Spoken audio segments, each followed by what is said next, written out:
back with me, Stefani Riska Pramesthi, on VOI, Voice of Indonesia. Today, 18 September 2020, we bring you the latest report from all over the world.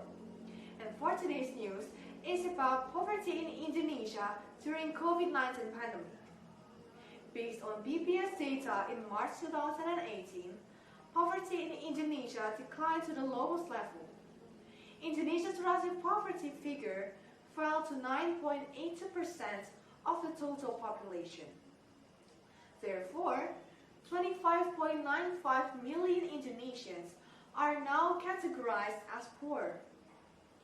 Previously, in September 2017, Indonesia's poverty rate was 10.12%, or 26.58 million poor people in absolute terms. So it's the best in Indonesian history in March 2018 because for the first time ever, the nation's relative poverty rate touched a single-digit figure. So how is the poverty in Indonesia during COVID-19 pandemic now? The Central Statistic Agency, or BPS, stated that in March 2020, there was an increase in the number of poor people by 1.63 million people compared to the September 2019 period. Therefore, the number of poor people in Indonesia is currently recorded at 26.42 million people. The increase in the number of poor people was caused by the large-scale social restriction or PSBB policy to prevent the spreading of the COVID-19. This is because economic activities are disrupted and affect the income of the population. The COVID-19 pandemic has not only hit economic growth, but has also caused a large increase in the number of unemployed.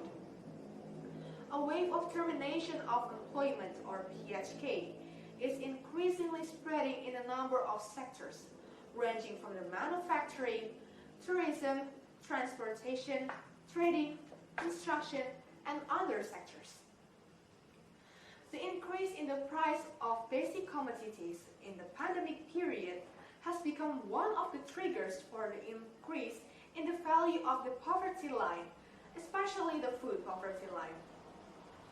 The poor who work in the informal sectors is forced to violate the PSBB regulations in order to fulfill their daily needs. Many people become homeless because they can't pay the rent of the house. People's purchasing power has decreased.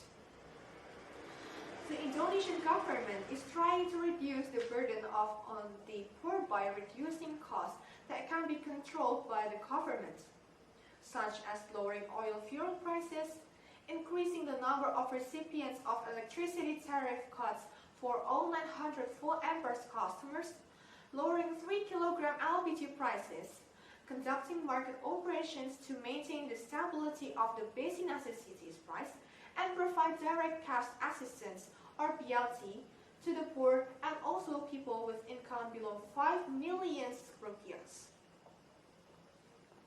Regardless of the government's stimulus package, at least in the short term, poverty could still increase.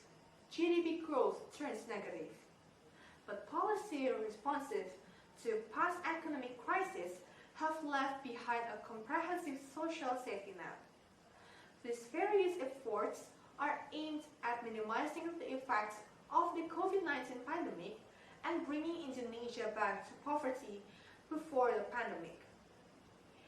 PSBB has been tightened again in Jakarta and in several areas due to the curve of increasing positive cases of COVID-19 when new normal condition has the potential to increase poverty in Indonesia. That's all the news for us today. If you'd like to check our latest news, please visit our website at www.voi.com. I'm Stefani Pramesthi. See you and have a nice day.